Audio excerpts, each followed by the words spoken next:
가지고 환경공학과인데 적조생물을 조금 강의하는 게 맞겠나 싶어가지고 환경공학과에 약간 맞는 그런 쪽으로 이제 이야기를 할까 싶어요.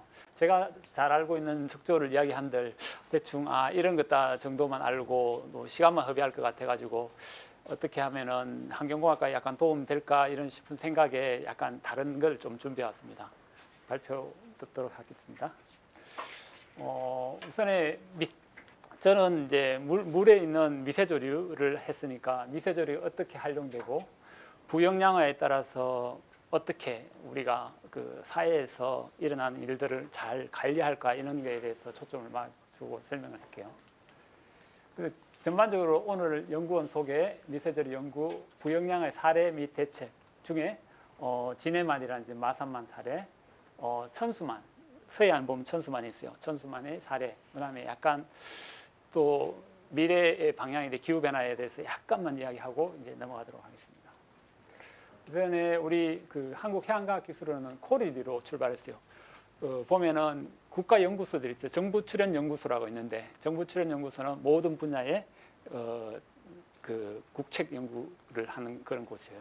해양에서는 해양과학기술원이 종합연구를 할 수 있는 해양과학기술원이 유일하고 그 중에서도 우리 연구원이 코리디로 출발해서 1973년 50년 전에 출발해서 이름이 좀 바뀌었어요. 이름이 바뀌고 키오스트로 되어 있고 본원이 이제 부산에도 있고 제가 있는 게 남해연구소, 동해연구소, 제주연구소 뭐 부설로 이제 극지 연구하는 데가 있어요. 극지 연구소의 부설이고 이제 선박 만들고 이런 플랜트 연구소는 이제 대전에 있는데 이제 대전에 부설이 있다는 것을 말씀드리겠습니다. 약간 소개할게요. 동영상 잠깐 보시고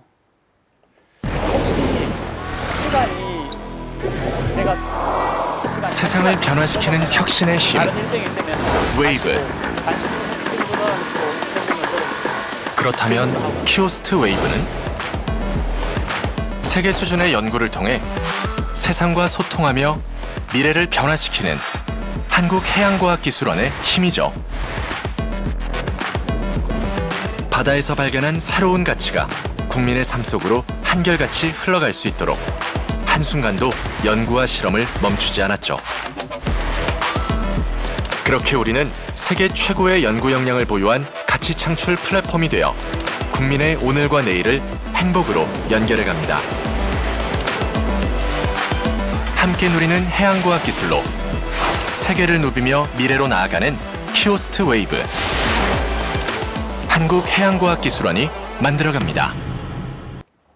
네, 본원에 있는 전체 키오스트에 대한 설명이고 이제 조금 이따 남해연구소에서 설명하면 남해연구소는 예전에는 이와 같은 모습을 하다가 점점점 발전해서 이게 한 5,000톤급 배를 가지고 그 대서양, 그 인도양이라든지 태평양에 조사할 수 있는 그런 어떻게 보면 떠다니는 실험실이라고 생각합니다.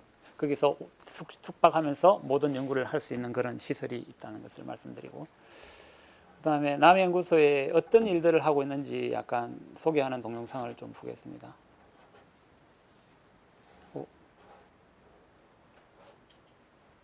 네. 이 소리가 들리시나요? 깨끗한 해양이 숨쉬는 소리, 자유롭게 파도를 가르는 고래의 소리. 이 소리에 귀 기울이며 바다와의 내일을 꿈꾸는 사람들이 있습니다. 미래 해양의 꿈과 희망이 실현되는 곳. 이곳은 한국해양과학기술원 남해연구소입니다. 한반도와 바다가 마주하는 곳 경상남도 거제. 한국해양과학기술원의 지역거점 연구는 1993년 이곳에서 시작되었습니다. 우리는 2012년 키오스트 남해연구소로 정식 출범하며 지금의 최첨단 종합해양연구선의 중심으로 거듭나게 되었습니다. 남해연구소에 있는 6척의 연구선은 세계를 누비며 우리에게 바다를 알려주고 있습니다. 2016년 출항한 이사부호를 필두로 심해부터 대양까지 해양을 자유로이 떠다니며 200여일이 넘는 날들을 거쳐 바다의 흔적을 모아 돌아오는 연구선들은 오늘의 바다를 만날 수 있게 도와주는 고마운 파트너입니다. 키오스트 남해연구소는 해양 생태계와 환경을 지키고 바다와 어울려 함께 살 수 있는 미래를 꿈꿉니다. 그 희망을 현실로 만들기 위해 우리는 이곳에서 연구합니다. 우리나라 연안의 바다거북은 어떤 플라스틱 쓰레기를 얼마나 먹고 있을까요? 바다거북 사체의 소화관에서 발견된 플라스틱 쓰레기는 34마리 중 28마리에서 총 1280개의 플라스틱이 발견되었으며 이들 대부분이 어업기인 플라스틱과 일회용 포장재로 확인되었습니다. 남해연구소 연구진은 2012년 국내에서 최초로 미세 플라스틱의 연구를 착수하여 세계적인 연구 성과를 도출하고 있습니다. 미세 플라스틱의 유입과 발생, 환경 거동, 미세화, 생태 위해성 연구를 통해 해양 미세 플라스틱의 환경 오염을 통합적으로 관리할 수 있는 과학적 기반을 확립하고자 합니다. 바닷속 잠들어 있는 바이러스, 미래의 팬데믹에 우리는 어떻게 대비해야 할까요? 우리는 빅데이터 기반 기술을 활용해 해양 환경에 숨어 있을 감염성 바이러스를 발굴, 관리하고 신속 진단하는 유전자 제조와 미니 항체를 개발하는 등 차세대를 위한 연구를 지속하고 있습니다. 바다와 어민들을 괴롭히는 유해성 적조 현상, 어떻게 줄여나갈 수 있을까요?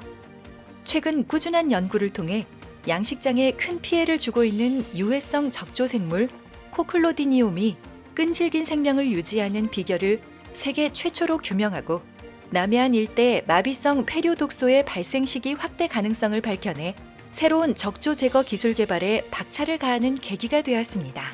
또 거문도 해역에서 발견된 와편모 조류 신종은 우리 지명을 붙이고 발표하며 해양 바이오 소재로서의 가능성을 확인하고 후속 연구가 활발히 이어지고 있습니다. 바다의 골칫거리, 해파리의 독이 사람에게 이로운 약이 된다면 어떨까요? 해파리 두 종류의 독에서 추출한 단백질성 물질에서 치매의 원인으로 알려진 물질의 형성을 막는 것을 확인하고 이를 개발, 연구하여 공동 특허 등록을 마쳤습니다. 국제해사기구 IMO는 선박기원의 외래종 유입 요인으로 선박평형수와 더불어 선체 부착 생물을 주목하고 있습니다. 선박은 연료 효율과 외래종 유입 방지를 위해 주기적으로 수중 청소를 수행합니다. 그러나 수중 청소 시 발생할 수 있는 외래종의 유입과 방호도료의 부속물이 수중의 환경을 위협할 수 있어 선박평형수 연구센터는 선체 부착 생물 수중 청소 시 발생하는 부산물의 위해성을 평가하고 효율적인 선체 부착 생물 관리를 위한 연구 사업을 진행하고 있습니다. 생태 위해성 연구부는 플라스틱 쓰레기와 유해 생물이 바다에 미치는 영향과 해양 생물들의 변화 및 상호작용이 지구와 우리에게 어떤 결과를 초래하는지 예측 및 관찰하고 건강한 해양 생태계를 위해 호흡 권고 기준을 제시하기 위한 연구를 수행하고 있습니다. 지난 2007년 남해연구소 선박평형수 연구센터는 국내 최초로 정부 BWMS 형식 승인 시험기관으로 지정되어 2013년과 2016년에 우리 정부 및 미국 정부의 독립시험기관으로 지정되었습니다. 우리는 선박평형수 처리 설비와 시험 능력을 갖추고 정부 BWMS 형식 승인 업무의 대행기관 역할을 수행하고 있습니다. 남해연구소의 해양시료도서관은 다양한 해양과학 연구시료를 통합 관리하고 공동 활용하기 위해 구축된 연구 인프라입니다. 해양시료도서관은 해양지질, 생물, 환경, 플랑크톤 배양주 저장고의 운영과 최첨단 분석 장비를 통한 시료 분석 지원 및 교육 업무를 수행하고 있습니다.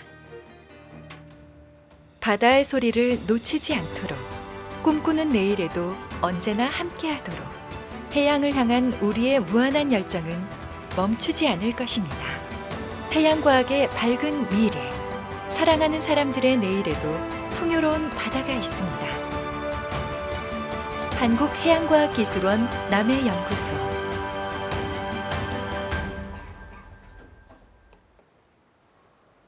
잘 보셨나요? 여기 보면은 아까 HCR이라고 보셨어요? HCR 선정 이렇게 있는데 HCR은 High Citation Research라고 해서 전 세계적으로 가장 우수한 그런 학자를 이야기하는 거예요. 여기 보면은 논문을 우리가 출판을 하잖아요. 논문을 출판하면은 그것을 인용하는 사람들이 있어요. 한 논문이 우리 출판되면은 그 인용되는 논문 사람들이 많으면은 그 이제 인용 지수가 높아지고 임팩트 팩터가 높아진대. 여러분이 4학년이니까 석사를 간다든지 박사를 가게 되면은 또 논문을 또 주도적으로 적어야 돼요. 국내 논문도 적어야 되지만은 SCI 논문을 해서 과학 논문을 많이 적어야지만이 취업도 되고 그러는데, 이 HCR에 이제 그 작년에 선정된 사람이 이제 심원준 박사라고 그 한 명이고, 우리나라에서는 환경 생물 분야에서는 한 명이 됐어요. 한 명이고, 올해는 이제 홍상희 박사와 같이 이제 2명이 이제 남해연구소에 보면은 우리나라 전체에 남해연구소에서 2명이 나타난 거예요. 지금 HCR이 상당히 우수한 그룹이고, 이분들이 할 수 있었던 게 미세 플라스틱을 전 세계적으로 처음 시도했어요. 처음 시도해가지고 연구하면서 세계를 선도하고 리드하는 그런 그룹으로서 자리 잡으면서 연구를 체계적으로 할 수 있고, 아까 여기 봤을 때 적조 있었죠. 적조는 제가 주도적으로 하고, 뭐 적조 생물 제어 뭐 어떻게 발생하는지 소멸하는 그런 기작들은 제가 주도적으로 하고 있고, 또 유류 사고 나면 태안에 예전에 그 유류 사고 났죠. 그런 유류 사고에서도 우리 남해연구소가 주도적으로 왜 사고가 발생하고 확산되고 이런 것들을, 생물 피해라든지 이런 것들을 주도적으로 밝히는 그런 일도 하고, 이제 선박평행수, 뭐 병원체 사업 이런 다양한 일을 하고 있습니다. 그리고 저도 이제 약간 강연자 소개하게 되면은 이제 책임연구소고, 국가연구소 대학 UST가 있어요. UST는 정부 출연 연구소들이 만드는 이제 대학원 대학교예요. 여기 보면은 어떻게 보면은 대학원생만 받아서 급여를 주면서 그 급여를 받고 학생들은 급여도 받으면서 공부를 하면서 논문을 적을 수 있는, 실용적으로 학생들한테도 도움되고 우리가 하고 있는 사업에도 도움되는 그런 시스템이에요. 그다음에 저희가 또 이제 배출한 학생들과 여기 보면은 뭐 교수도 있고 수상과학원에 연구사로 한 2명 정도 들어가고 그렇게 있고, 제가 최근 6년간의 주저자 교신 저자 논문이 있는데, 주저자는 첫 번째 저자를 주저자라고 그러고, 교신 저자는 여기 보면 지도교수 그런 분이 책임저자예요. 책임저자.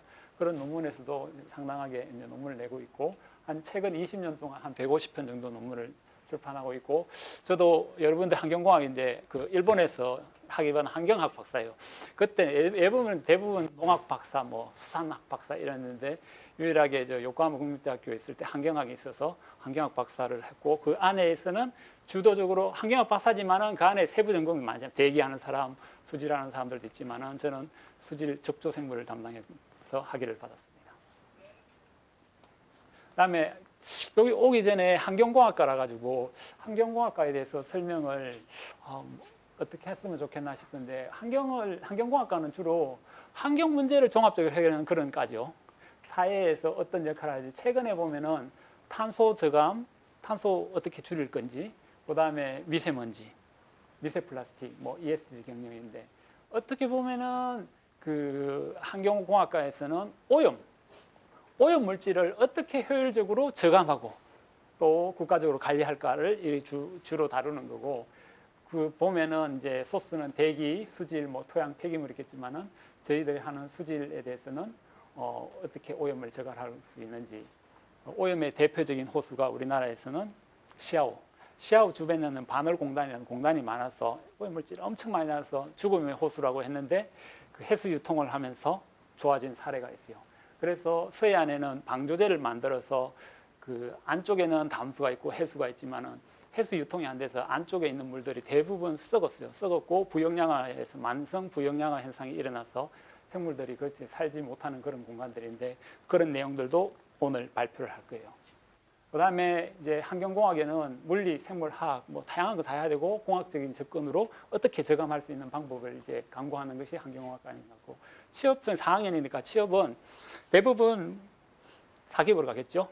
사기업으로 가고, 사기업에서 가면은 회사에서 요구하는 게 있어요. 수질이 얼마 정도 관리해야 되는, 몇 ppm 낮춰야 된다. 그 이상이 되면은 더 처리를 하고 방류를 하고 되는데, 대기 오염도 똑같고, 따라서 법적 기준을 충족하고 관리해 줘야 되는 사기업에 가면은, 공기업에 가면은 수자원공사라든지 약간 전문성이 있는 그런 기관이고, 학교를 가면은 학교는 여러분들이 대학원을 가고 박사 학위를 받아야지만이 논문도 적고 이렇게 해서 전문성으로서 다른 이제 학계의 전문가로서의 역할을 할 수 있는 거고, 또 공무원으로 가게 되면 환경공무원은 그렇게 많지 않죠. 많지 않지만은 공무원도 갈 수 있는 기회가 있다 말씀을 드릴 수 있고, 최근에 뭐 ESG 경영 많이 들어봤죠.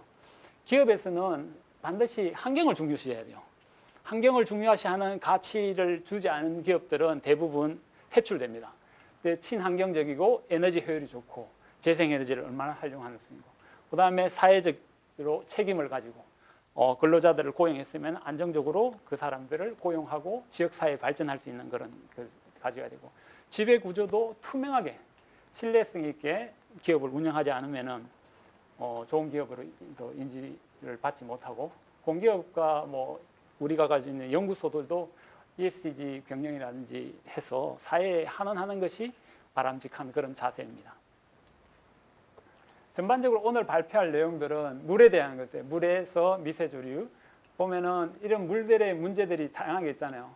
보면은 물에 댐 운영 해비체에서 끊임없는 토의를 할 거예요. 끊임없는 토의를 하고, 이 관리를 하는 구간에는 뭐 수자원공사인지 보를 관리한다든지 있고, 이제 상류에서 물이 내려오면은 오염이 되겠죠. 오염이 되면은 오염이 된 현상들을 파악해야죠. 모니터링해야 돼요. 그 연구소에서 하겠죠. 연구소나 대학교의 뭐 교수들이 프로젝트를 가지고 대학원생과 같이 이제 사업 모니터링해서 이게 뭐 수질이 좋은지 생물이 얼마나인지 녹조가 일어나는지 모니터링을 상시적으로 할 거예요. 물은 흘러서 이제 또 내려가다 보면은 이제 하구역에 도착해요. 바다와 만나는 지역이 있어요. 바다를 만난 지역에 우리는 농지 확보라든지 다양한 농사를 짓기 위해서 확보하기 위해서 방조제를 대부분 설치했어요. 하구역에 유일하게 방조제가 없는 데가 우리 5대 호수 중에 거의 섬진강뿐이에요. 낙동강에도 있고 금강에도 있고 영산강에 다 방조제를 설치했어요.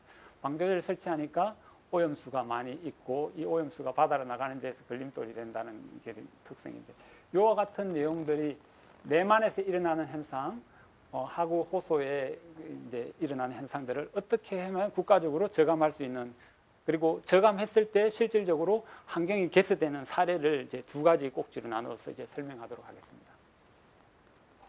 미세조류에 대해서 약간 설명하면은, 미세조류는 어떻게 활용되고 있는가? 긍정적인 측면, 부정적인 측면이 있습니다. 미세조류가 여기 보면은 10에서 한 10 마이크로에서 200 마이크로 되는 작은 사이즈의 미생물이지만은 얘들이 어떨 때는 녹조를 형성하고 적조를 형성하고 다매지 어류에 대한 이제 나쁜 영향도 줄 수 있지만은 또 긍정적인 영향도 많이 주고 있다는 것을 약간 터치하고 지나가면 좋을 것 같아요.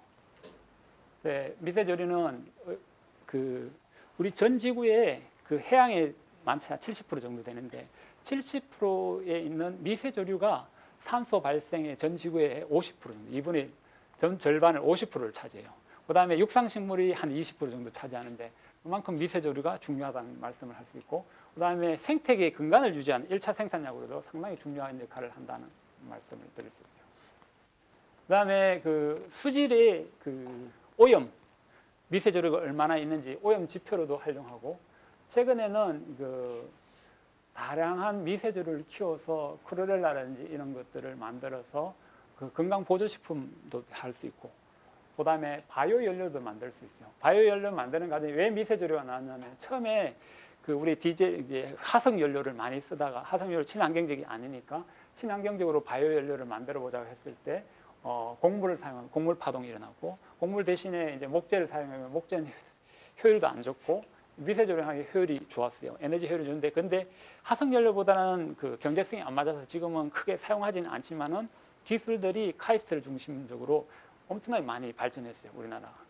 그다음에 이제 바이오 플라스틱, PHB라고 해서 생분해성 되는 그런 플라스틱을 만들어서 일본에서는 토요타에서 전체적인 엔진 말고는 그 표면 이런 것도 다 이제 생분해성 미세조류의 주 원료인 PHB를 활용해서 이렇게 만들었다는 사례들도 있고요. 이런 좋은 영향이고, 이 좋은 영향은 또 수산생물의 그 굴이라든지 착지하기 전에 유생 단계를 거치, 유생 단계에서 거치는데 그 먹이 생물로 미세조류를 많이 활용하는 그런 것들도 있어요. 그 다음에 나쁜 것이 이제 적조가 일어나면은 그 굴이라든지 홍합에 보면은 3월 달부터 5월 달 사이에 그 마비성 폐독을 유발하는 그런 미세조류들이 있어요. 이 생물들이 그 홍합이라든지 굴이, 그 홍합과 굴은 계속 필터 피드라고 해가지고 여가해서 모든 생물들을 먹고, 이 생물들이 미세조류 보면 독성이 있는 생물들인데 독소가 있는 생물들을 계속 그 여가해서 먹다 보면은 생물 농축이 돼요. 생물 농축이 돼서 PSBP라고 해서 마비성 폐독을 유발하는 그런 것들이 있어서 실제로 심하면은 사람이 죽을 수도 있어요. 근데 예전에 낚시하다가 이제 사람들이 이제 그걸 낚시하면서 생물이 낚시 물고기가 잘 안 잡히니까 주변에 있는 홍합을 이제 끓여서 먹고 그달에 직사한 사례가 한두 건 있어요. 그 이후에는 국가에서 사람이 죽으면 안 되니까 생명하고 관련되는 것들은 체계적으로 관리하는 그 위에서 관리를 하고 수산과학원에서는 계속 끊임없는 모니터링 자료를 이제 제시하고 있고요. 그다음에 담수에는 녹조가 원인 생물이고 이제 해양에는 이렇게 코크리디듐 한 셀 여기 한 세포예요. 한 세포가 있어서 대부분 체인을 형성해요. 체인을 형성하고 그런 적조 생물이 있다는 것들을 이야기할 수 있고, 그 다음에 상수원 처리에서도 미세조리를 하려면, 왜냐하면은 영양분이 많은 그 물을 미세조리가 되면은 미세조리가 영양분을 업테이크하고 이제 남은 물들을 다시 상수 처리하는 것들이 있고, 해양 담수와 해수를 담수하는 과정에서도 생물들이 많으면은 필터 여과하는데 상당히 애로사항이 있고, 그 다음에 아까 우리 남해연구소가 선박평행수 처리 장치 개발하는 그런 것도 있는데 선박 처리 장치들도 많이 활용하고 있다는 것들이 있고, 그 다음에 뭐 담수 밤에 보면 미세조류가 이렇게 그 야광충이라 하는데 불빛을 발광을 해가지고 이렇게 엄청나게 예쁘게 발광하는 그런 특색도 있다는 것들을, 그래서 담수, 녹조, 적조, 우리가 국가해양연구소, 국가연구소인데 출연연구소인데 이런 역할들이 어떻게 하면은 제어를 하고 어떻게 하면은 저감을 시키고 어떻게 하면은 더 좋은 기술을 접목시켜서 할 수 있는지를 고민하는 데가 이제 우리 국가연구소고요. 대부분 적조는 이제 부영양화와 관련이 있고 이와 같이 뭐 확산되고 집단 폐사이 나고, 녹조에도 부영양화입니다. 부영양화가 제일 문제이고 과학적 단서를 찾는 것이 문제입니다. 적조에 대해서 약간 제가 전문가니까 적조에 대해서 약간 설명하면은, 적조의 부영양화 이퀄 그 적조는 한 7, 80%는 맞아요. 7, 80%. 대부분은 맞다는 거죠. 7, 80% 맞다니까. 영양분이 많으면은 적조되면 특정 종에 있어서는 우리나라 남해안에서 코크리디듐 같은 경우에는 적조가 일어나는데 이 종은 외양에서 영양염이 없을 때 많이 일어나는 그런 특성이 있어요. 왜냐하면 이 종은 부영양화 이꼴 뭐 적조를 안 맞는 특성이 있지만은 기본적으로는 부영양화가 관련이 있다는 것들을 말씀드릴 수 있어요.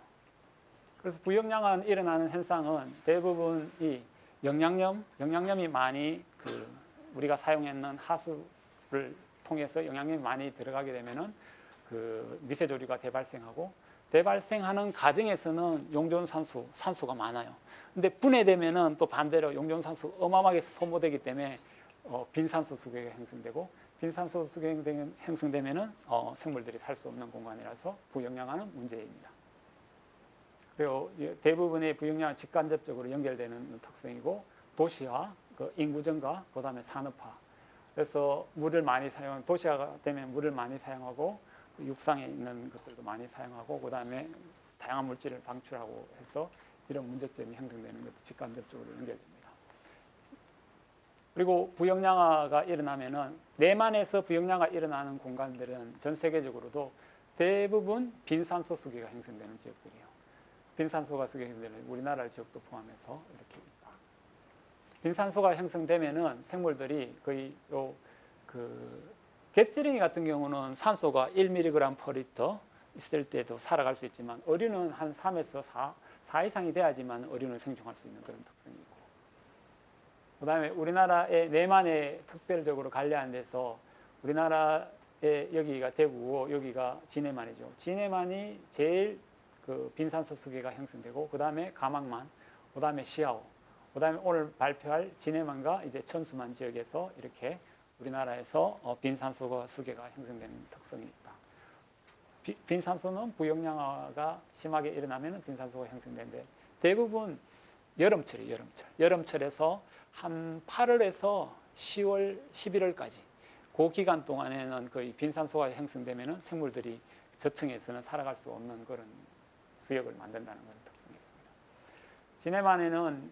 진해만 마산만에는 이제 도시화가 진행되어 있고 해수 순환이 원활하지 않아서 오염 물질이 축적될 수 있는 그런 환경이라서 우리나라 정부에서는 항상 만성적 부영양화가 일어나니까 미세조류 대발생이 일어나니까 국가에서는 특별관리해역으로 지정했어요.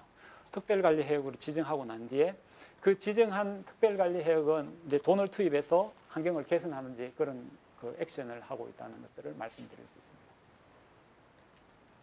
해수순환은 이렇게 일어난다는 것. 해수순환이 원활하지 않아서 이 진해만 안쪽에 있는 여기가 통영이고 이 안쪽에는 대부분이 군량식장이 있어요. 군량식장에 있으면은 꿀도 아까 필터 피드를 한다 그랬죠. 필터 피딩을 해서 먹는데 미세조를 많이 먹고 배설물이 이제 가라앉아서 저층에 빈산소가 형성되고 이 빈산소가 형성된 것이 해류의 순환이 원활하게 되면은 빈산소가 그나마 일어나지 않는데 해수 순환이 원활하지 않아서 빈산소 수기가 만성적으로 일어난다. 여름철에. 그 다음에 이렇게 빈산소가 형성된 수기가 마산만과 진해만 서부 해역에 주도적으로 일어나고 군량식장도 대부분 이렇게 군량장 주변에서 많이 빈산소 수기가 형성된다는 것들을 말씀드릴 수 있어요.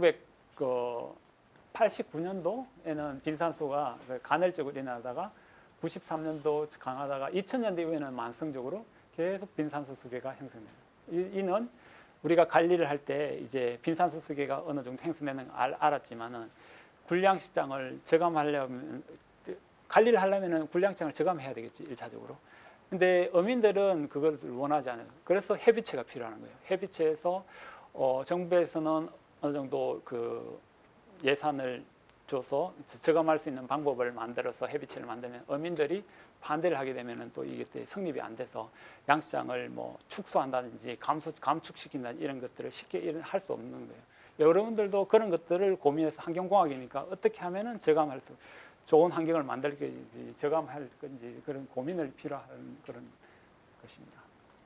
그다음에 빈산소가 수계가 형성되면은 기해종 특정 그 갯지렁이라든지 기해종만 있고 생태계가 황폐화돼서 그 생물이 살 수 없는 공간에서 빈산소를 어떻게 하면은 개선해야 되고 해결돼야 될 그런 문제입니다. 그래서 마산만에 보면은 정점이 A 정점, B 정점, C 정점 이렇게 1, 2, 3 정점이 있는데 연도별로 이렇게 쭉 영양분이 감소되는 거죠. 감소되는 것들은 그 특별관리해역으로 지정하고 난 뒤에 뭐 준설을 한다든지 영양분을 적게 넣다든지 이런 것들을 해서 영양분이 줄어들었어요. 이와 같은 현상이 일본의 세토네만이라고 있는데 히로시마 근처에 있는 세토네만에 있는데 거기도 우리나라는 한 80년대부터이지만 거기는 60년대부터 너무 영양염이 많이 들어가서 빈산소가 수계 형성되고 이래서 국가에서 예산을 막대하게 투입해서 못 녹게끔 한다는 것은 즉 하수종말 처리장을 만드는 거예요. 영양분을 최소화하게 하려면 하수종말 처리장을 인구 비례해서 뭐 한 개 만들 걸 2개 만들고 이러면은 근본적으로 이제 영양염이 적게 들어갈 수 있으니까 우리가 액션 플레이를 하고 정부에서 지방 정부에서 돈을 투입해서 그 영양분을 적게 들어갈 수 있도록 하수종말 처리장을 많이 만들면은 개선이 된다는 사례입니다. 여기도 거의 내려가는 특성이 있고요. 그 다음에 하수종말 처리장을 지역에 따라서 만들어서 저감하는 특성. COD라는 많이 들어봤죠? BOD, COD.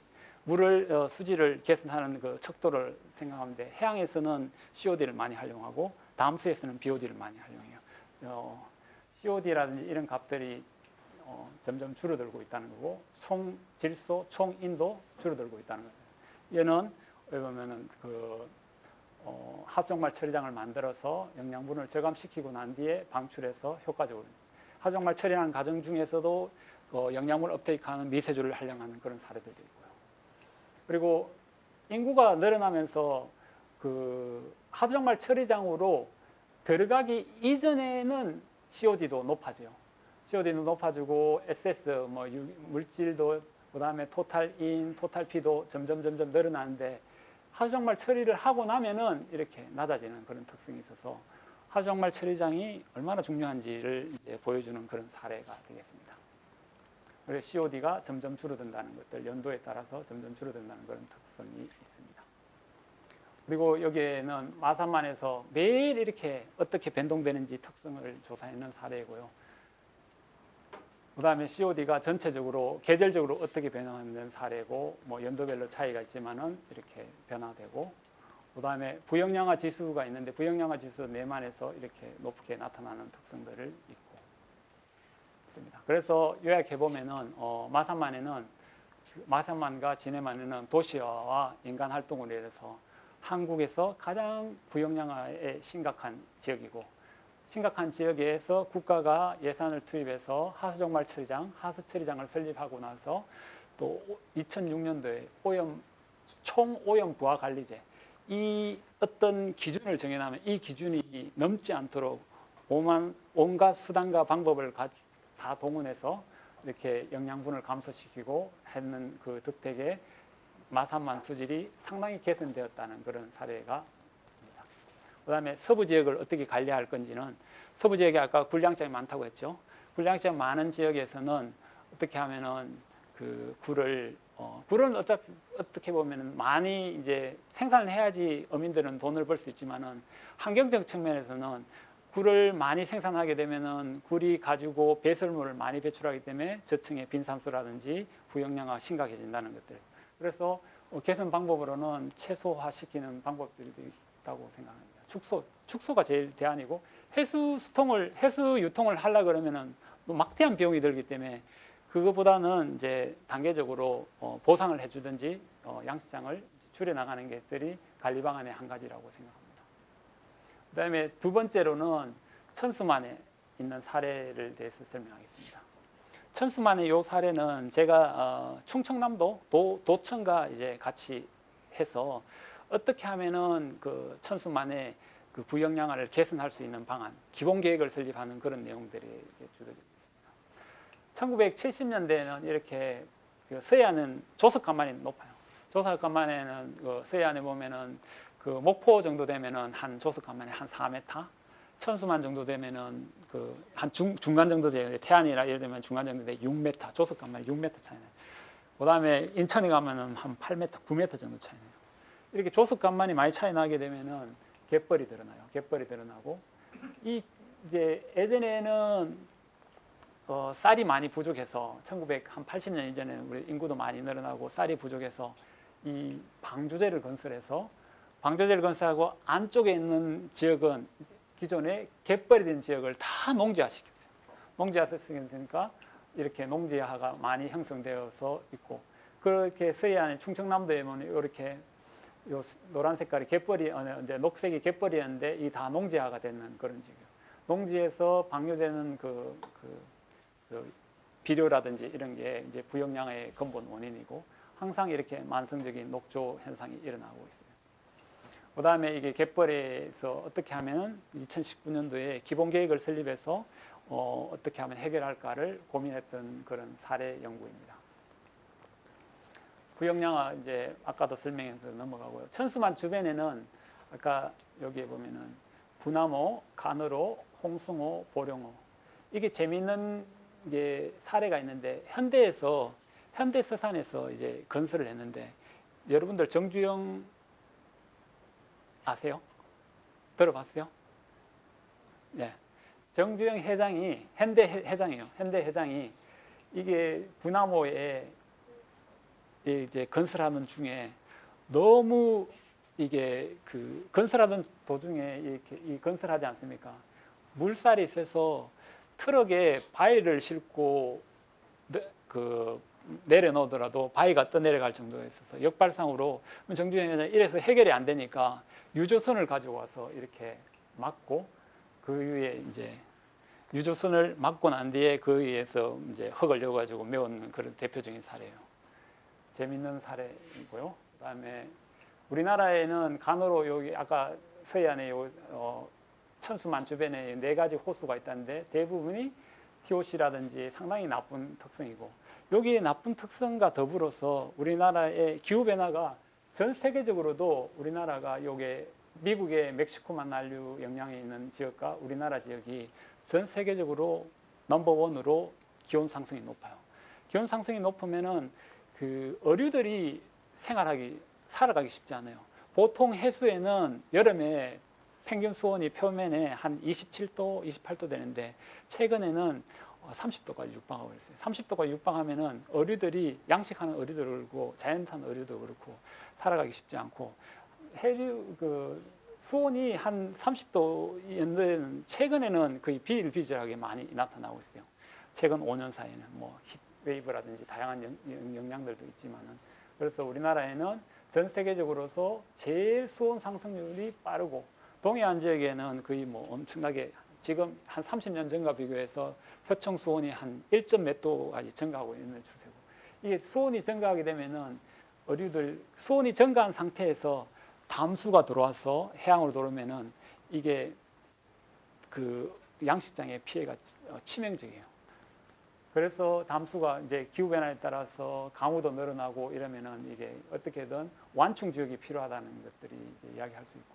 근데 이제 사례를 하기 위해서는 원인 분석을 해야 되잖아요. 원인 분석을 하기 위해서 분석을 하니까 이 지역에 여기가 이제 분화모 방조제가 있는 안쪽이 분화모고 여기 천수만인데 천수만은 상대적으로 깨끗하고 문제점이 뭔지 보면 대부분 용존산소가 문제점이고 계절적으로도 어떤 특성이 있는지 보면은 이제 수질 등급을 보면은 바깥에 동계에는 상당히 깨끗한데 상대적으로 2등급으로 좋다 1등급도 있다가 하게 되면은 이게 천수만 안쪽에 문제가 생겨요.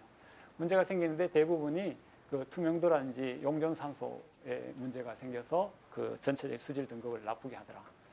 인구 밀도가 어떻게 분포되는지 하수종말 처리장이 어떻게 되어 있는지를 이제 조사해 보니까 천수만 여기 분화모 주변에는 보면은 하수 처리도 한 70% 정도 돼가 있고 간으로는 80%.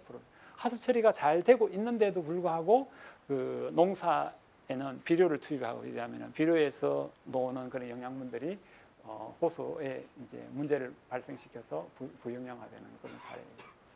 그래서 어떻게 이제 개선할까를 이제 고민하다가 이제 물의 총 물통의 양을 또 알아야지 얼마나 확산되고 희석되는 이런 것들을 이제 모델로 이제 증명할 수 있는데 이제 분화모해 같은 경우에는 전체 호소가 4개 있는데 비율을 따지면은 간호로가 제일 크고 그다음에 이제 보령호, 분화모 이런 특성이고 수심 정보, 천수만 정보, 천수만의 한 기여율 몇 프로 되는지 한 2% 정도 되더라. 그래서 이제 어떻게 하면 이제 개선될까를 이제 고민하다가 이제 충청남도에서 사업으로서 이제 분화모 환경 개선, 생태 복원 마련이 이제 요구되어서 이제 목표로는 하구를 어떻게 복원할 건지 해수 유통을 시켜서 하구 수질을 개선하는데 어느 정도를 개선할 건지 환경에 이제 생물이 다양하게 살아갈 수 있는 그런 정도로 개선해야 되고 그다음에 생물이 개선되고 나면은 그 공간들을 재차 활용하고 다양하게 활용할 수 있는 그런 것들을 마련해서 기본 계획을 수립하는 것들이 저희들의 목적이었어요. 근데 현 상태를 정확하게 진단을 해야 되니까 현 상태에 있는 요 30년 전과 40년 전과 최근가의 이제 수심 분포 물통의 총량을 구하기 위해서는 수심을 알아야 되니까 수심 정보를 보니까 일부 지역에서 여기 최근에 했는 정보 거의 비슷한데 여기에서 뺀 것들이 여기가 좀 깊은 지역인데 여기에 준수를 했다는지 깊고 대동소이하게 그전과 이전에 만들었을 때 초기랑 지금이랑 비슷하더라라는 것들을 알게 되었고 그리고 이제 분화모를 개선하는데 예전에 이 공간들이 다 갯벌이었어요. 갯벌이었는데 이 갯벌이 원천적으로 돌아가게끔 하면은 좋지만은 농사를 짓고 있는 그런 상황에서는 그렇게 할 수는 없고 이제 소극적으로 이제 갯벌이 어느 정도 드러나는지를 대조 조석 간만에 따라서 소조기와 대조기 때 얼마만큼 갯벌이 조성된 면적들도 이렇게 산출을 해보았고요. 그리고 여기에 보면은 안쪽에 분화모의 세정점과 바깥쪽 천수만의 세정점을 조사를 해보니까 분화모 안쪽에는 거의 물이 퇴적물이 보면 새카맣게 썩어 있고 천수만에는 상당히 양호하다는 것들을 말씀드릴 수 있고 그 다음에 또 재미있는 조사 결과인데 천수만에는 해수가 있잖아요. 분화모에는 원래 담수, 염분이 거의 없어야 되는데 여기에 염분이 상당히 많이 들어가 있어요. 방조제를 만들 때 이 방조제 안에 갇힌 물이 아마 3, 40년도 그대로 방치되어서 거의 썩어 있는 상태예요. 이 물들이. 그래서 이 지역에 있는 그 방조제의 안쪽에 염분이 있는 구역에는 생물들이 거의 살 수 없는 구역이고 생물이 살 수 없으니까 식물 플랑크톤도 거의 없고 엽록소들도 거의 없다는 말씀을 드릴 수 있는 거예요. 그다음에 이제 저수 생물들이 어느 정도 있는지 보면은 생물들이 거의 살 수 없는 공간이에요. 분화모 안쪽에는 거의 개체수가 없고 대부분 깔떡우 유생이라든지 이런 그 특정 기회종만 오염에 민감하게 반응하는 그런 기회종만 이제 나타나고 있는 특성을 이야기할 수 있습니다. 그래서 저희들이 이제 정밀하게 다양한 조사를 해보니까 염분이 8m보다 깊은 수심에서는 대부분이 바닷물이 들어가 있더라. 바닷물이 들어가 있는 지역은 대부분 용존산소가 없더라. 빈산소, 거의 생물이 살 수 없는 구간이라는 것을 정확하게 진단할 수 있고, 이 총 물통의 양이 염분이 30ppm 이상 되는 물이 대부분 20%고 오염수는 용존산소가 2mg/L 이하로 떨어지는 것들이 한 2천만 톤 정도 돼서 한 28% 정도 오염수가 있다. 이 오염수를 어떻게 효율적으로 그 생태계에 위협을 주지 않고 데미지를 주지 않게 하면서 효과적으로 잘 활용해서 생물 생산성을 높이는 것이 이게 관건이었는데, 그런 것들을 이제 하기 위해서 이제 말씀드립니다. 근데 분화모의 염분 특성은 표층에 있는 염분들은 거의 담수예요, 담수. 8m부터 들어가면은 염분이 어느 정도 나타나고 8m보다 깊은 수심에서는 대부분 용존산소가 없고 생물들이 살아갈 수 있는 그런 용존산소가 아니라는 것들을 말씀드릴 수 있고, 그리고 지금 요 정점을 분화모 안쪽에 왜 분화모 안쪽에서 이렇게 있는 것들을 또 바깥쪽에 있는 사항을 진단하기 위해서 저희들이 요 양치장 주변에 이제 그 센서를 심어놨어요. 수온, 염분, 엽록소 이런 용존산소 센서를 심어놔서 센서를 이제 설치해놔서 그 설치한 센서가 거의 10분 간격으로 찍히게끔.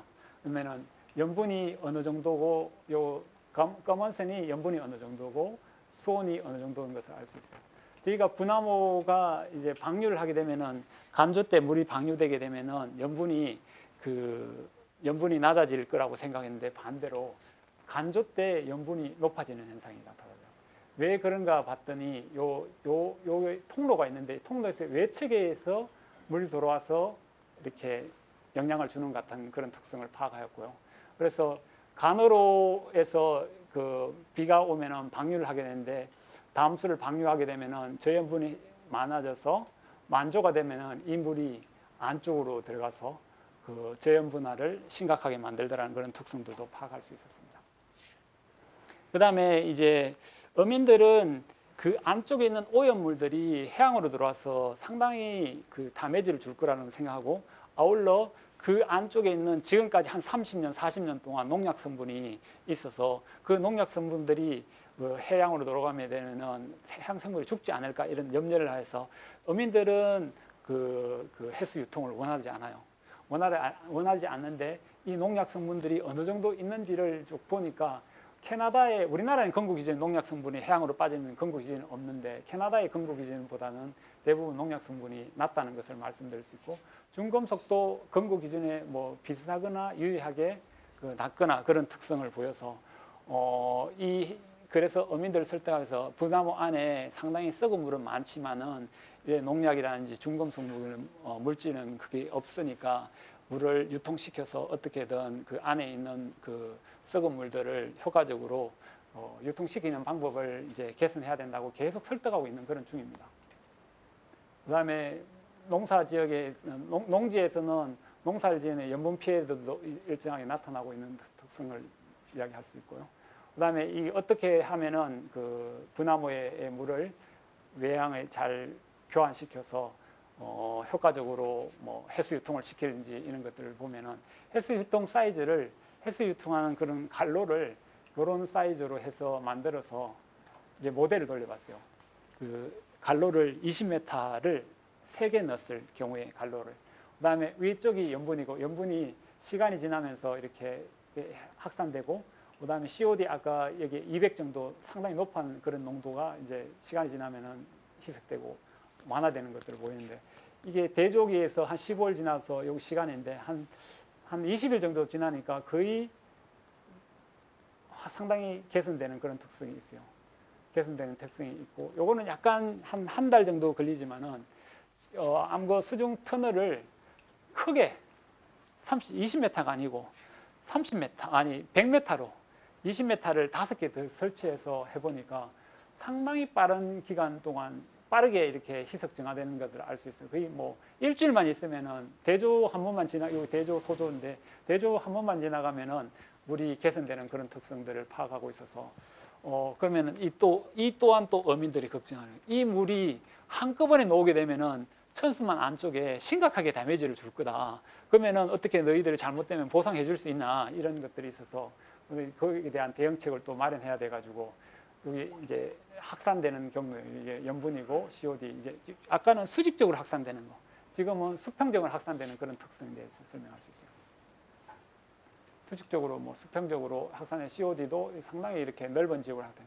그래서 양창 주변에 여기 양창 주변이 많은데 이 정도로 크게 만들게 되면은 상당히 여기 다메지가 있을 거다고 이야기해서 그러면은 다메지가 없는 방법으로 해보아라 해서 모델을 또 다르게 한번 돌려봤어요. 하루에 그 2만 톤이라든지 물량을 한 하루에 80만 톤을 하니까 상당히 좀 그 COD가 약간 확산되는 그런 특성이 있고 2만 톤을 하면은 거의 빨리 희석되어서 괜찮더라. 2만에서 5만 톤 정도 하니까 괜찮더라는 그런 것들을 이제 파악할 수 있었어요. 그래서 이제 이런 가정들이 어민들 피해라든지 중간자로서 어민들의 피해가 최소화되면서 국가에서 효율적으로 관리할 수 있는 방안들을 이제 검토하는 과정들이 이제 과학적 자료들이 이제 뒷받침되는 그런 겁니다.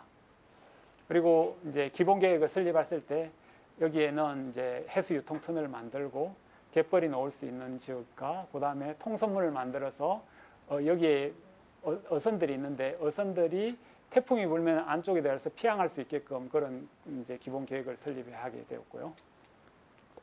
그래서 기본 계획을 뭐 설립하면은 이제 예산이 많이 들어갈 거 아니에요. 예산이 많이 들어가면은 국가에서 예산을 주지 않아요. 그래서 경제성을 분석해야 돼요. 경제성이 얼마인지. 경제성을 분석해야 되면 편익이 뭐 1점 언저리 있으면은 편익이 좋지 하고 보통 타당성 분석하면 0.6 정도 나와야 돼요. 우리가 철도라든지 뭐 세종시에서 뭐 전라도로 가는 뭐 철도를 더 추가적으로 뭐 개발한다 이러면은 세종시에 정거장을 만들었을 경우에는 그게 편익이 얼마인지를 검토해야 돼요. 아니면 그걸 만들어주지 않아요, 국가에서. 그래서 국가에서 이거 개선하는 작업들을 편익이 있는지 없는지 그걸 따지는 그런 경제성 분석을 간접적으로도 해봤고요. 간접적으로 하는 방법이 이해 당사자 간의 앙케이트 조사라든지 그런 것들이 많이 있고 생태계 보건 전 국민한테 하구 생태계 보건을 알고 있는지 뭐 언론에서 많이 이야기하면 많이 알 수 있겠죠. 생태계 보건은 대부분 알고 있고 이런 그 썩은 물들이 많이 있으니까 이걸 계속 놔둘 거냐 아니면은 개선해야 될 거냐 대부분이 개선해야 된다고 생각하고 있어요. 개선해야 되기 때문에 국가에서도 이런 것들을 체계적으로 개선해야 된다는 그런 것들이 있고 기대 효과는 해수 유통을 시키게 되면은 상당히 수질이 개선된다는 것들을 파악했었고 이 영양분이 그 빈산소 속에 내만의 영양염이 많지만은 이 조금씩 넣게 되면은 그 식물 플랑크톤이 잘 자라서 수산생물의 먹이원으로 상당히 중요한 역할을 할 수 있어요.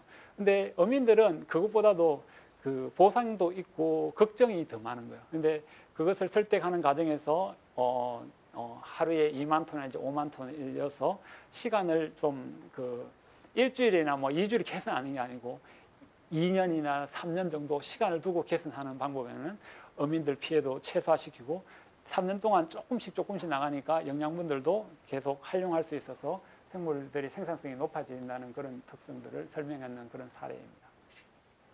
수질 이제 현상들을 정확하게 진단했는데 뭐 COD가 얼마고 기준 더하고 농약은 기준치였고 생물이었고 녹조가 항상 분석했는데 뭐 그냥 이대로 둘 거냐? 아니다.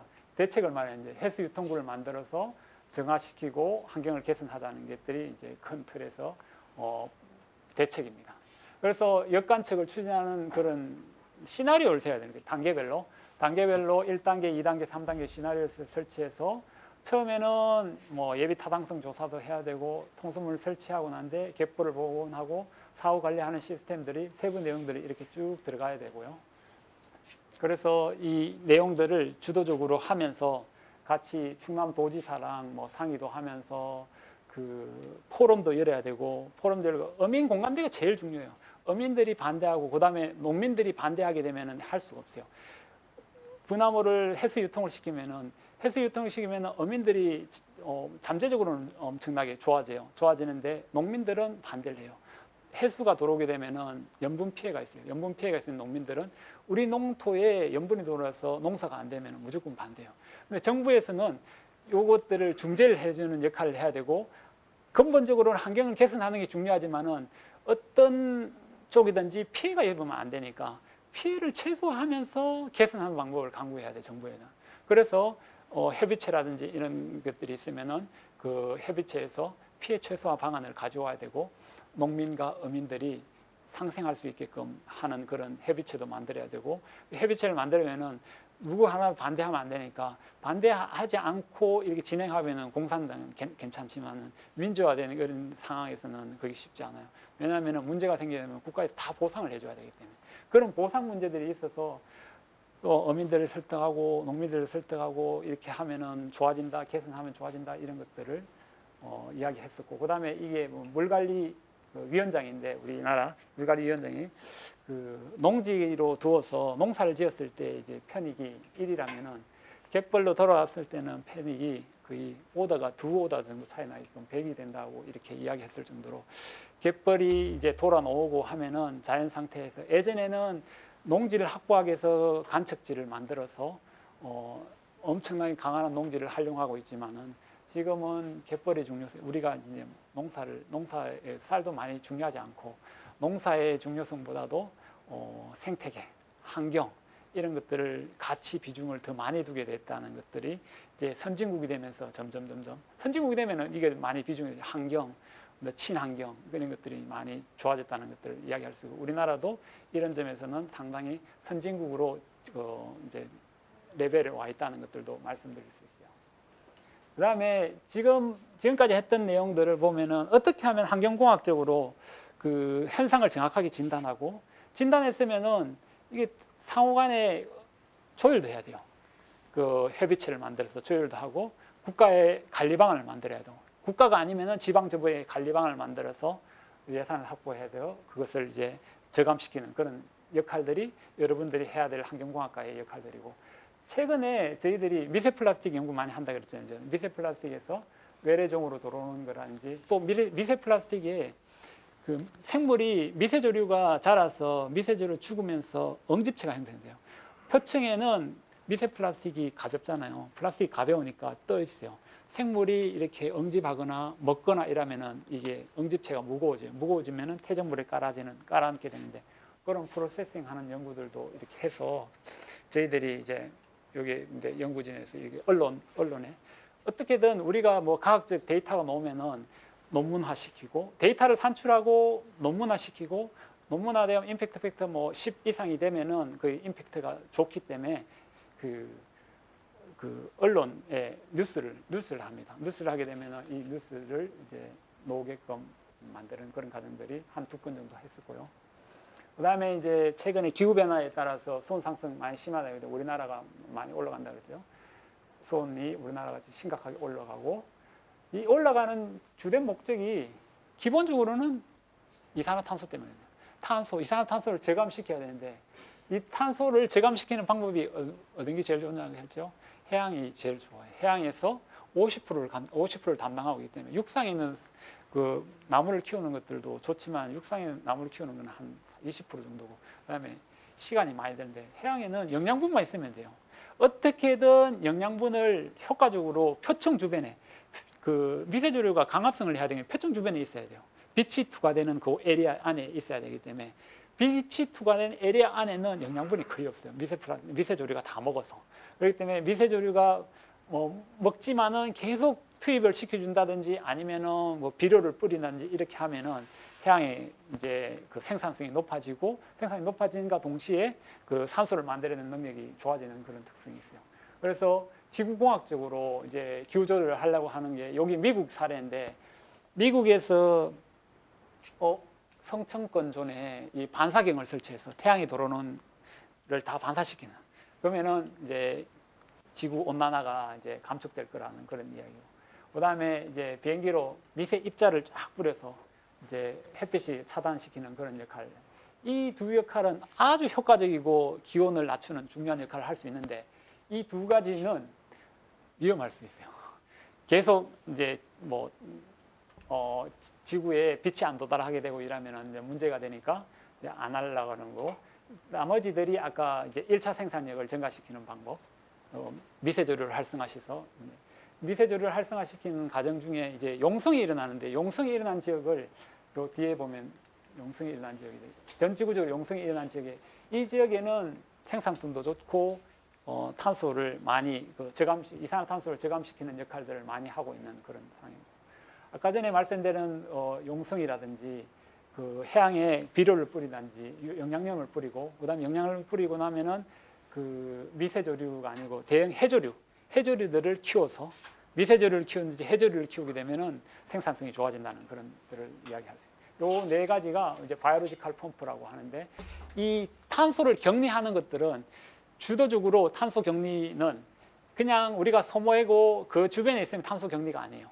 탄소를 지중 저장을 한다든지 아니면은 심해에 내려가 가지고 있어서 100년이나 1000년 동안 다시 리사이클이 일어나지 않아야지 정확하게 탄소 저장이 되는데, 그렇게 하게 되면은 심해에, 우리나라도 동해가 있는데 동해 2000m에 저장하면은 가능하다는 거고, 이와 같은 사업들도 이제 준비하고 있는 그런 단계예요. 그리고 이상입니다. 남해연구소에 거제도에 있는데, 거제도에도 눈이 잘 안 와요. 눈이 잘 안 오는데 제가 2010년에 내려갔을 때는 상당히 눈이 와가 눈싸움 하는, 즐겁게 연구하는 그런 사진을 한번 가져왔습니다. 이상입니다.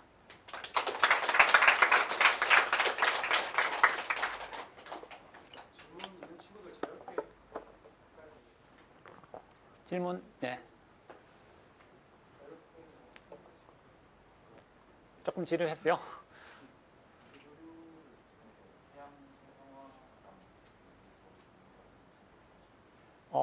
미세조류를 활용해서 해양 산성화는 많이 안 했고요.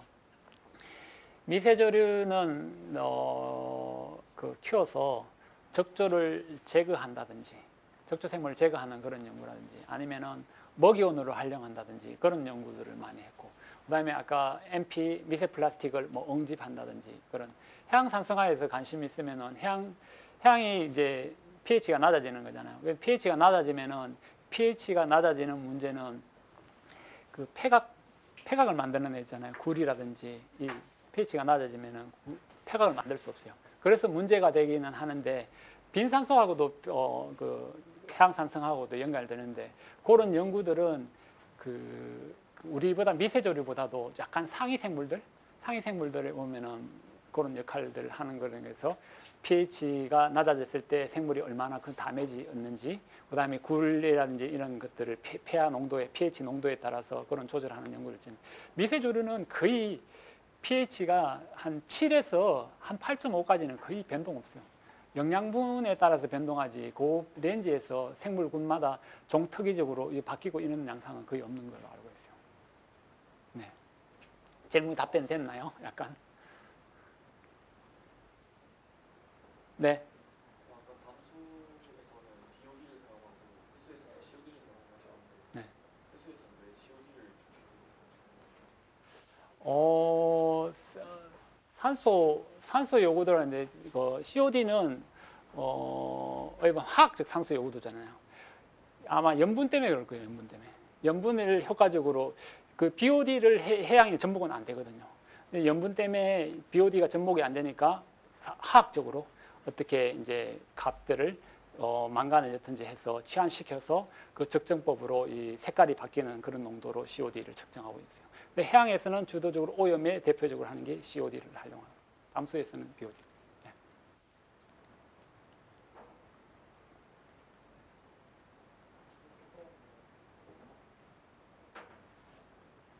또 있어요?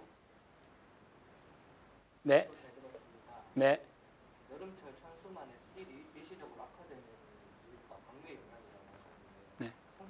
성층 현상은 크게 관련이 없습니다. 성층화도 현상하고 약간은 관련이 있는데, 천수만 안쪽에 있는 수심이 그닥 높지 않아요. 수심이 한 8m 였는데, 이게 조석간만에 따라서도 한 6m 정도 조석간만에 있다 그랬잖아요. 물이 쫙 빠져나가가지고 올라들어오는 게 한 6m 정도 되니까, 6m 차이 되니까 성층화보다도 담수가 들어가게 되면은 그게 더 데미지가 있는 역할이 큽니다. 다른 바다 남해안에는 이제 이렇게 보면은 조석간만이 한 1.5에서 2 정도, 2m 정도 되거든요. 그와 같은 데는 성층이 엄청나게 중요하게 역할을 작용하는데 천수만에는 조석간만이 커서 그 담수가 들어오면은 심각하게 다메이지를 받는 거예요. 네. 또 혹시 취업이 이게 발표한다고 해서 여러분들의 크게 도움은 안 될 거예요. 도움은 안 되지만은 취업을 어떻게 먹고 살았으면 좋겠다니 이런 것들이 더 중요할 수 있잖아요. 그런 거에 대해서 뭐 대학원을 어떻게 진행할 건지 이런 것들도 괜찮을 수 있어요. 왜냐하면 국가연구소도 있고 이제 다양한 경험을 해봤으니까 그에 대한 어드바이스도 줄 수 있으니까 그렇게 질문해도 괜찮을 것 같아요. 여기에 관련 없어도.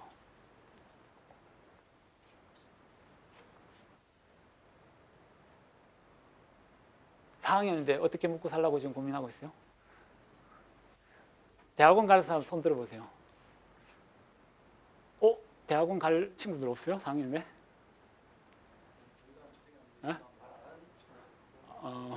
그래요? 대학원을 가려고 그러면은 가능하면은 지금 있는 대학교 수준보다 업그레이드 된 데 가기를 추천합니다. 지금 영남대잖아요. 근데 대학원은 뭐 서울대도 갈 수 있고 카이스트도 갈 수 있고 유니스트도 갈 수 있고 뭐 UST도 갈 수 있는데 영어 점수가 되면은 대학원에서 받으려 하는 교수들의 그 역량에 따라서 틀릴 수도 있지만은 대부분의 시험이 그렇게 어렵지 않은 걸로 알고 있어요. 그래서 가능하면은 한 단계 업그레이드하고 이러면은 좀 좋지 않을까 싶은 생각을 해봅니다. 가능하면은 뭐 외국에도 가보는 것도 좋을 수도 있고 외국에 못 간다고 하면은 대구를 벗어나서 서울권에 간다든지 아니면 카이스트를 간다든지 디지스트를 간다든지 대구 있잖아요. 대구 경북 디지스트를 간다든지 그런 쪽에도 여러분들이 환경공학을 했지만은 이 환경공학이 그 사회 오염 저감하는 데 역할을 학부 레벨에서 뭐 이 정도는 전혀 안 되고 아까도 전문가로 가려고 하면은 더 스피시픽하게 더 안쪽으로 깊숙이 들어가야지 그만의 리그, 그만의 오리지널리티를 가지고 있지 않으면은 그 전문성을 발휘하기 쉽지 않아요. 그렇기 때문에 이제 뭐 영남대도 좋지만은 영남대에서 너무 많이 적으면은 이제 취업할 수 있는 확률이 높아지겠지만은 그보다도 좀 좋은 대학교에 이제 가서 하다 보면은 다양한 사람들도 더 만날 수 있잖아요. 지금 여기서 갇혀 있는 것보다도 더 큰 데 가서 하면은 아마 좋지 않을까 싶은 생각입니다. 우리 그 남해연구소에도 영남대에 나오고 그 다른 강주 가기원 갔다가 뭐 오신 분들도 있고 하긴 하더라고요.